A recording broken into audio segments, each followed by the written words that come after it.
Welcome back to the channel. It's Frank. Frank Eagle Rises. How you guys doing? Hectic Monday. Holy hell. I'm still working. Yeah, experiment.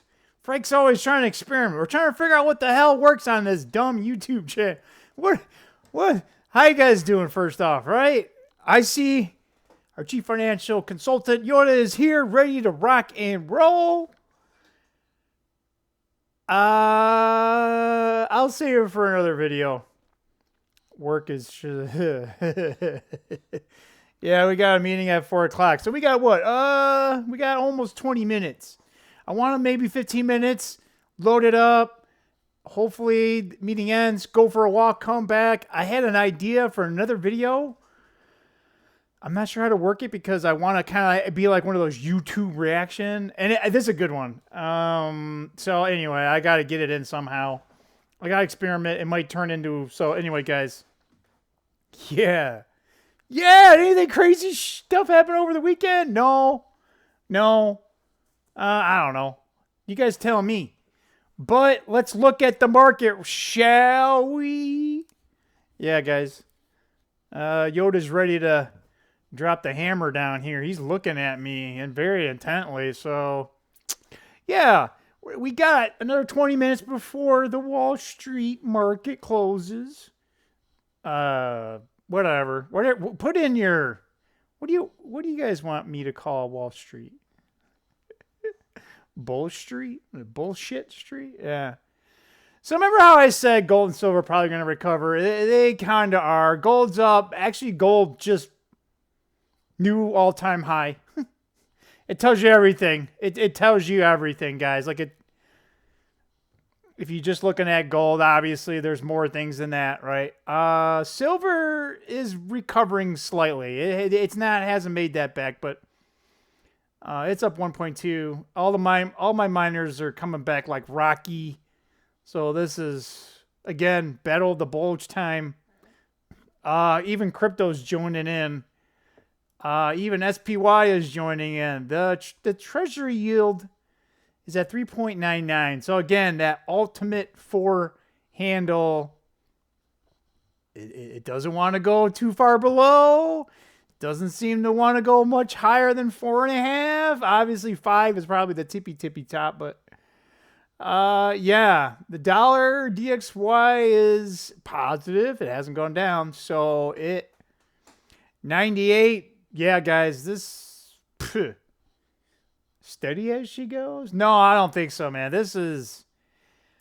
Did you guys try to buy anything over this weekend? Silver? Gold? I can't remember if I did or not.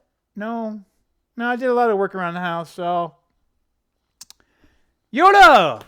You've been kind of quiet over there, dude. Oh, Yeah, I was filling in everybody. So, Yoda, what do you think? It looks like just... Is the market totally fine right now? I hope like you are. Oh, he thinks hope. Right, I am. Well, I was being a little sarcastic there, Yoda. So let me put it this way for you, Yoda. Should we sell all of our stocks? Are we at the top? Always with you, it can't be done. Always with you, it can't be. Yoda, what the hell? He's been getting all weird on me lately. That one day it was super spicy. Come on, Yoda. We want a clear answer out of your ass. Come on. Yeah, I don't know. Define top of the target. Top of the market. The problem is... Perhaps in purchasing power, it's the top of the market. Your nominal value and measured in U.S. dollars is just going to go up. Is it beating inflation? Gold saying, yeah, it's done. It's done. Again, I still think this looks like, I don't know how long it's going to go, but they need gold and silver to be a higher price if they want to have a shot of resetting. So, waiting for the perfect storm, perhaps? I don't know. If we get a really bad market pull down, which I don't know, I thought we were gonna have one 5 years ago. I was totally wrong about that one, right? So glad I didn't bank on that one. We were prepared for it nonetheless. But if we actually get a significant pull down, it might pull everything down, which might be maybe your last opportunity to buy gold and silver if you haven't done anything. At this point, I don't know. Gold. It's hard to part with almost $5,000, isn't it? Like I got $5,000 sitting in my bank account, but I don't want to sell it. I lose my job. I got to sell it. I don't want to sell it and then lose a couple $100 because I had a, premium this. And, it's kind of like when you buy, actually, that's a bad analogy. I was going to say it's more like buying a new car, right? You bought a new car 2 months later, you got to sell it back, right? Like, it's not that bad, but you know what I'm saying. You're not going to get your money that you got it. Now, you could get lucky. You bought it, and it goes way up, 2 weeks later. But no, my luck, no. So we got 6 minutes into this one. Hey, that's good. So maybe I can talk about something else real quick. We're still kind of in a holding pattern. I'm still waiting for a good opportunity in anything, which is, I don't know. I think maybe it's over, guys.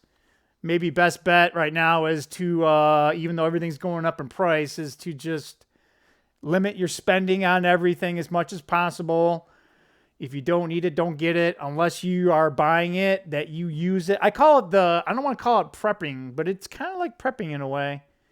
So I will call it prepping. But let's say, right, you buy, whatever the damn thing you buy, right? Because eventually we will get to this point. It's just, do you want to be, you want to be a little early to the punch, but eventually in the long run, it's still going to catch up to you. Eventually, you're just going to beat everybody else, right? The goal, you don't have to outrun the bear. You can't be the last one. You just got to outrun one person, right? Take it for what it is, right? I don't say, push that person down or, do the little trip. I wouldn't do that. I don't know. I don't think I would do that. Hard for me to say. It depends. If it's like neck and neck, I don't know. I might look at you funny, be like, hey, bro, it's on, dude. Like one of us. No, my luck, my damn shoelace would be tied. Roar! And I'd be like, you fucking bear. How do we get onto that? I have no idea. Anyway, yeah, so inflation, right? Like, if you buy certain, whatever, right? Let's say you buy, 10 cans a month or 10 cans a week, sorry.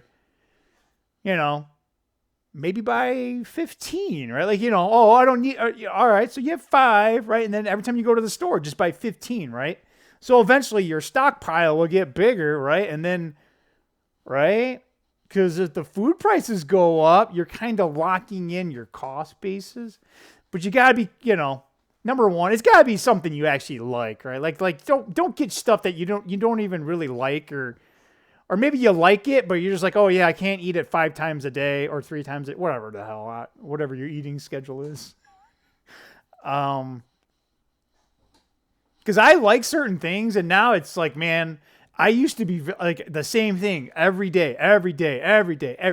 Same thing for breakfast every day, the same thing for lunch every day, same thing for dinner, and it was fine. And now I don't know. Like just eating, I was eating steak like almost, twice a day. And I got now again, they weren't the best. There was like sirloin or whatever. But my point is, get stuff you use, right? Like don't just buy tools and shit and you don't use them. I got tools, but I use them, or I have a tool and I'm going to use it, or I did a project that saved me money so that I could buy a tool for the next project so I can do it myself so I can save money, right? You actually have to have a plan, and you actually have to execute it. So some people would say, oh, well, you just buy those tools just to buy them. You haven't used them. Yeah, but I plan on using them, and I'm going to use it in like a month from now, and I'm going to do it, and then I do it, right? So from that perspective, no.